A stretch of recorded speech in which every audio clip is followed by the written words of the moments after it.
Mr. Venkateshan. He is currently working as Deputy General Manager at SRLDC Grid India and is responsible for system operations, Renewable Energy Management Centre for Operations and Regulatory Affairs. He has an experience of 20 years in various areas of the power sector, such as scheduling, real-time grid operation, real-time security desk, SCADA, software development, reactive power, and primary response, the testing of generators, publishing of key documents, and OMN of hydro and naphtha based generations. Today, he is going to speak about challenges and requirements for renewable energy integration. Let us welcome Mr. Venkateshan. So the topic was on the T&D systems, but there was a subtopic around renewable energy. So I chose to talk on challenges and requirements for our integration. So I work at the Southern Regional Load Dispatch Center, managing the Southern Regional Grid. So it would be up to understand the renewable integration challenges and what are the requirements. So my contents are like this. We start with an overview, then an emerging challenges, and a bit of requirements. And to start with our integration, if you see, unlike the conventional plant, this is well-aware information. Mostly it is in the northern, western, and southern part. And mostly we are moving towards solar. This one. The other part is like recently the Rajasthan area has been highlighted here.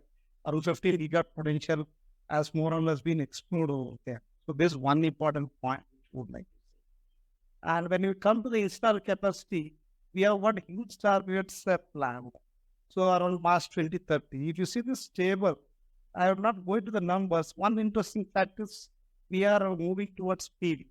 So today in 2030, we are going to increase by 300%. So this is a very significant number. When we talk about the challenges, we will look into what this means.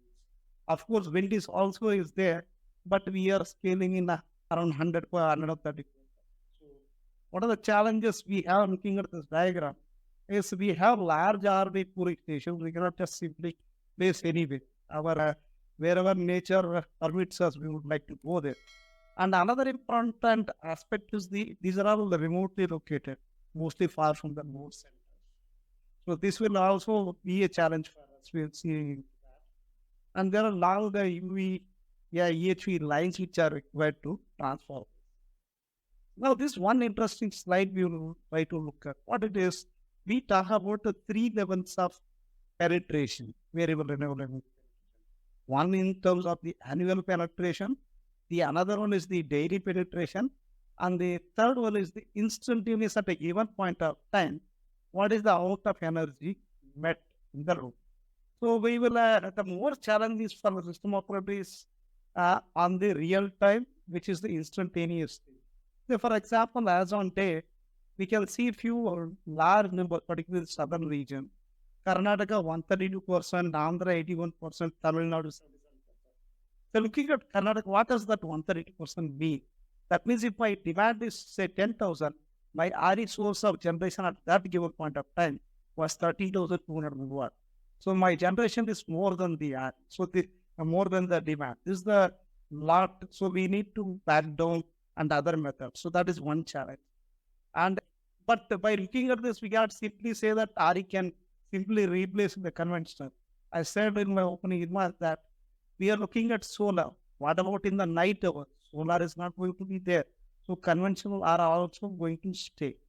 The other aspect is when my peak demand is there, that time may not necessarily our high RE would be there. Okay? So that is one aspect. So this challenge, how do we overcome? We need to, that means I cannot take out my thermal units in the daytime to accommodate RE. So I need to back down. So where we require flexibility in the conventional plants and the higher. So one such key which already we have taken action is the CA has come out with the flexibility guidelines. So 1 year time frame has been given. That is one. We are removing the thing. The other one is recently MOP has come out with the resource adequacy.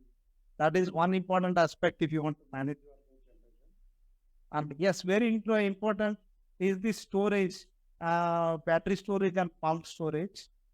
Policymakers have been coming out with the various policies. recently we have got this SECI tender which came out for 500,000 mAh batteries also. Now coming to the two various aspects, we always keep talking about the intermittency and the variability, just to look at how this the southern region and people are in a pooling station in Andhra Pradesh. So if you can see, this across various different months, Jan, Feb, March, basically southern region summer. But if you see June, July, August, which is mostly our monsoon. So if you see the predictability and the variability, this represents for the 31 days solar profile. So you can see the variation, but in the summer time, we are getting a reasonable forecast or prediction. On the other side, if you see, as a southern region, we get our, on the monsoon time itself, our wind also we are on the higher side. You can see the variation on 3rd July, it's around 9,000 megawatt. If you see just another few days, it is almost zero. This is the variability we are talking about. So what can be done? Yes, grid code talks about the forecast and the reduced DSM limits. Now recently the grid code 2023 is modified, where the reserve estimation has been made a mandate. And another important aspect is the ancillary market. Yes, ancillary market has come in our country at the interstate level, but the liquidity is it is yet to mature. That is one. And in terms of intrastate, because earlier whatever RE is there, it is at the state level. So there is a requirement of the availability-based tariff and the implementation of ancillary at the intrastate level. And the primary response, see, as we mature, the RE responsibility is more like displacing the conventional. So the reliability services provided the conventional needs to be taken by this. The flow charts talks about the variability on a single day, wherein both export and import is happening. Say, for example, NR, certain parts of the time it is importing, and during the peak solar hours it is exporting. The same case you can look at the southern region as well as western region. So the line flows, earlier if you see the previous days, southern region was almost an importing region, but now the flows during the day is changing. We are doing both import and export. So the transmission planning, we cannot simply plan for one approach. Currently 9 scenarios are being studied. Maybe we may need to study whether we are able to accommodate for the 8760. So third person transmission planning also to be reviewed. In terms of the voltage regulation, this voltage versus megawatt in a nearby Fatehgarh plant, if you see large variations in the voltages are seen. And the other aspect is the voltage control after exhausting all the reactive elements. Solar is available in the daytime. What about in night? Large amount of lines are built. So the voltages are going to be high. So we are trying to open certain 65 kV lines, 40 kV lines. So this is the number of lines which we are trying to show over a period. So what are the possible actions we can take? We can harness the IBR, inverter-based resources, reactive capabilities, and as well as the solar inverters have got the night mode capability wherein they can add a STATCOM of the night. So recently the grid code has made a provision with 5 paise per kVRH. So that also motivates. And now we come to the fault level. You can see the fault level when the initial stage of a plant, like RE plants can come within 6 months or so, but the transmission takes time. So in the initial stages, the fault level is going to be low. This is one challenge. So we may need to evaluate as part of the transmission planning. We need to look at synchronous condensers or some STATCOMs. Yes, it comes at a cost. We need to optimize the transmission planning. But when we are looking at 25 years, we need to look into these costs. Now there has been a fall rate. Like I said, the reliability services, a synchronous motor or a generator which it can provide. There are mandates on the RE plant also. But unfortunately, what is this? We just spent a second year. During the low voltage, when a fault happens, the bus experiences a low voltage. But it is expected to give two aspects. One is the active power has to recover back after the fault is over. And at the time of fault, reactive power has to be maximized. But if you see the graphs, the active power has not recovered. And in the times of reactive power support also, it is not giving as per the mandate. So this is one challenge we have seen around say 15 to 16 trips since 2020. So the importance of compliance to technical standards for connectivity is one important thing. And all this IVR, there is no recording facility to analyze whether they have performed or not. So this is one requirement. And now, yes, the critical contingency, we always try to talk about the single unit and other things. If you see the definition of a unit, for an IVR, it is individual inverter or WT. Now, recently we have seen a single largest contingency of 7,000 megawatt at the Rajasthan complex. So we need to consider this aspect also. But if you see, we are saying all India grid of a big, largest size. But what is the inertia we have? So if you see the frequency dip on this stage, it's close to 0.5 hertz. In fact, our UFRs are set at 48.4 hertz, and there are types of frequency-based load shedding. Another important aspect is the oscillations which have been developed in recent. You can see from on a typical day, from 11:45 to 12:30 hours, just 45 minutes. The loss of generation on that complex was around 8 times within this 45 minutes. So this is one new problem oscillations we have started. This inertia part we have talked about, again we emphasize on the synchronous condenser. This shows the inertia gradually reducing over a period.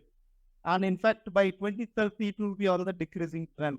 It is time that we look at the synchronous condenser or synthetic inertia, or maybe look at how do we bring in some regulations to promote fast frequency response IDR. So in summary, the challenges what we talked about was the variability and intermittency. Renewable forecasting, yes, we did not touch in deep. There are cloud cover, eclipse, cyclone, and the SCADA visibility is one of the challenge. In terms of flexibility, managing the ramps, anti-surpluses, balancing the reserves. A reactive power, we talked about light reprimes, oscillation, load short circuit ratio, reducing inertia. This protection related, we talked about low voltage right through, high voltage right through, and the management of power. Requirements, more or less, we have talked about. I'm just trying to summarize in a single slide. This is my last slide. So in terms of active power, what and all can be done? We can improve our forecasting, resource adequacy is there, guidelines, ancillary market maturity has to happen. Yes, storage we are thinking, but by 2030 it has to come timely. That is one thing we need to look at.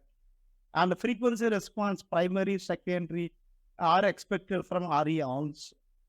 And in terms of flexibility, the CA flexibility mandate has come. Currently 55% is there. As per the mandate, 40% would be coming in future as per the CES plan. So maybe in a few years down the lane, we will look at more flexibility over there. And in terms of reactive power, like I already said, synchronous condensers and IBRs in a night mode during night hours.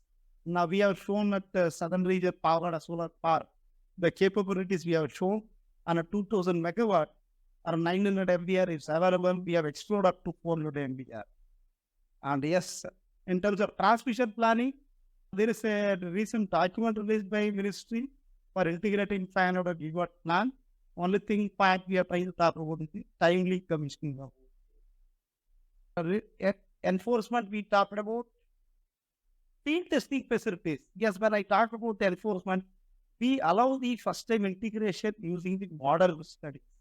But when it comes to reality, in modeling, when I check the integration, they are all clearing LVRT, HVRT, all sustained. But in reality, they are failing. So maybe more requirement of field testing facilities in our country itself would be a mandate. There are few other things which we would like to talk about. Is currently all the inverters are grid following inverters. Say today hydro machines are there to support us. But at a given point of time, our hydros are out at peak solar. So we may require some grid farming inverters with laxat capability. Yes, as of now, we don't have. Maybe we need to work on this. We may not require an entire country at specified locations. This we need to work on. Other certain standards are required, like fast frequency response. We talked about battery energy storage as on date. We don't have some standard from the, say, CE or so, maybe individual component they may have, grid farming capability and protection settings. This is one thing we are seeing inside the park. There, because unlike conventional, there only one developer puts. Here, multiple developers are there. The coordination among developers is one. And yes, like construction standard recently CS come out, but construction standards separately for REF. What I understand is there is already a committee working on this. Very soon it will come out. So this is what which I wanted to share. Thank you. Thank you, Mr. Venkateshan, for sharing your views on challenges and requirements for renewable energy integration. For viewers who have joined us today, we would like your feedback and encourage you to stay connected with us via our social media handles. EPR Magazine is now available on Facebook, Twitter, and Instagram. You can also download our app from Google Play and App Store. We also request our viewers to stay tuned for future interactions.